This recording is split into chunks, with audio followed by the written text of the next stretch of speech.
ভালো লাগে, কারণ এটা একটা এনকারেজমেন্ট।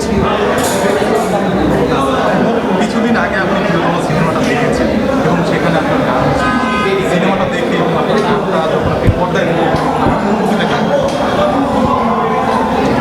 নিজের গাওয়া গান না পর্দায় দেখলে মানে বিশ্বাস হয় না এটা আমি গেয়েছি এরকম মনে হয়। খুব ভালো লেগেছে, আর সিনেমাটাও ভালো লেগেছে। শেষের দিকে তো মানে সবার মতন আমি ভাবছিলাম যে সবাই মনে হয় এমনি এমনি বলে যে কান্না করে বেরোচ্ছে, একটু বেশি বাড়িয়ে বাড়িয়ে বলে, কিন্তু আমি নিজে যখন দেখে সিনেমাটা মানে কান্না করে বের হলাম তখন বুঝতে পেরেছি। এবং আমি সেই রাতটা সারা রাত আসলে শেষের সুমন আর ইতির মধ্যেই ছিলাম, এবং আমি ওখান থেকে ওই রেশ থেকে বেরোতে পারিনি। আমার খুব ভালো লেগেছে। আচ্ছা, অনেকে সিনেমা দেখার পরে বলছেন যে শাকিব খান ইমোশন নিয়ে সিনেমা খেলছে, এরকম একটা কোশ্চেন হয়েছে, এরকম একটা ভিউ হয়েছে, আপনার কাছে কি মনে হয়েছে আসলে কি সত্যি? অভিনেতা অভিনেত্রীদের কাজই তো সেটা, আমাদের মানে তারা পর্দায় এত সুন্দর করে ইমোশনটাকে ফুটিয়ে তুলবে যে আমাদের মনে হবে যে আমাদের ইমোশন নিয়ে খেললো কেন তারা, এতেই তাদের সাকসেস। সো আমারও তাই মনে হয়েছে। সিনেমাটা দেখেছেন আশেপাশে অনেকের উৎসাহ যেটা ছিল, যখন আপনার গানটা পর্দায় এসেছে তখন তারা যে ইমোশনটা দেখিয়েছে, এটা একজন শিল্পী হিসেবে আপনার কাছে খুবই ভালো লাগে এবং তখন কষ্ট সার্থক মনে হয়। এর আগে যেমন আমি সিনেমা এতটা রেগুলার ছিলাম মানে দেখতাম না আর কি, তো প্রথম আমি যেমন অনেক ফিল্ম থেকে পাসওয়ার্ডের আগুন লাগালে যখন গাইলাম তখন হল থেকে আমাকে অনেক ভক্ত ভিডিও পাঠাতো যে কিভাবে সবাই নাচছে গাইছে একসঙ্গে। তো তখন থেকে আমারও মনে হলো না যে গান যখন গাই একটা সিনেমায়, সেই সিনেমাটার ইমিডিয়েট রিয়াকশন আর ওই গানটার ইমিডিয়েট রিয়াকশন দেখতে আমার আসলে সিনেমা হলেই যেতে হবে, এবং তখন থেকে আমি যাই। গত ঈদে আমি লিডার আমি বাংলাদেশের সময় গানের সময়ও কিন্তু ওই উচ্ছ্বাসটা দেখেছি, এবং এমন আমি নিজে এত ইমোশনাল হয়ে গেছিলাম যে সবাই যে চিৎকার করছে ওইটা আমি ভিডিও করতে পারিনি।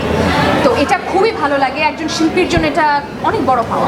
এই যে 5 মিলিয়নের 5 কোটির মতো ভিউ হয়েছে বিভিন্ন সোশ্যাল মিডিয়া, 50 মিলিয়ন প্লাস। হ্যাঁ 5 মিলিয়ন কাজের ক্ষেত্রে কতটা অনুপ্রেরণা জায়গা আপনাকে, যে এই যে দর্শকদের যখন গানটা বাজে বিভিন্ন জায়গায় দর্শকদের মনে মুখে মুখে শুনতেছে, নিজেকে কতটা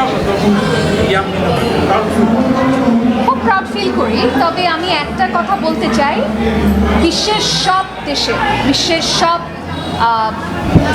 সিনেমা ইন্ডাস্ট্রি হোক, গান হোক, ভিউটা এখন ইম্পর্টেন্ট। এখন ভিউটা কিন্তু কাউন্ট করা হয়, ভিউটা কিন্তু কাউন্ট করা হয়। যেমন আমি সেদিন দেখছিলাম যে ইয়াশরাজ ফিল্মের নতুন যে গান এসছে সেই গানের কিন্তু তারা ভিউ কত হয়েছে কত শর্ট টাইমে সেটা আবার তারা ইনস্টাগ্রামে দিয়েছে।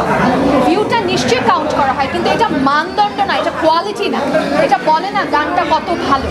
কিন্তু আমার কাছে মনে হয় মানুষ যখন এটাকে বারবার গায়, মানুষ যখন এটাকে কভার করে আমাকে পাঠাচ্ছে, মানুষ যখন এটার চর্চা বারবার করছে, আমার কাছে সেটা কিন্তু মানদণ্ড, এবং সেটাতে বোঝা যায় যে মানুষ কতটা ভালোবাসছে গানটাকে, এবং সেটা আমি খুব এনজয় করি। যেমন প্রিয়তমা গানটার আমার মনে হয় 100-র উপরে কভার আমি পেয়েছি, আরও তো হয়েছে। বাচ্চা থেকে শুরু করে বয়োজ্যেষ্ঠরা, মাঠে ঘাটে, খেলার মাঠে, স্কুলে, কলেজে, কিন্ডার গার্ডেনের ভিডিও আমি আজকে পেয়েছি। 5-6 বছরের বাচ্চারা টিচারকে বলছে ও প্রিয়তমা গানটা গেয়ে শোনা। তো আমরা দেখলাম যে আপনার সাকসেস, যদি আমরা পিছনের দিকে একটু আসি, গানটার পিছনে আপনার কতটুকু শ্রম দিতে হবে? প্রত্যেকটা গানের পিছনে যেমন শ্রম দিতে হয় তেমনই দিতে হয়েছে, অনেক ভেবে চিনতে, অনেক টাইম নিয়ে সুন্দর করে গাওয়ার জন্য যা যা করণীয় তাই করেছে। অনেক শিল্পীদের হচ্ছে একটা স্বর্ণালী সময় থাকে, আপনার কি মনে হয় আপনার এখন খুব ভালো একটা সময় যাচ্ছে? আপনারা যদি বলেন তাহলে যাচ্ছে। সবার সাপোর্ট আমি যতদিন পাই ততদিনই আমার স্বর্ণালীর সময়।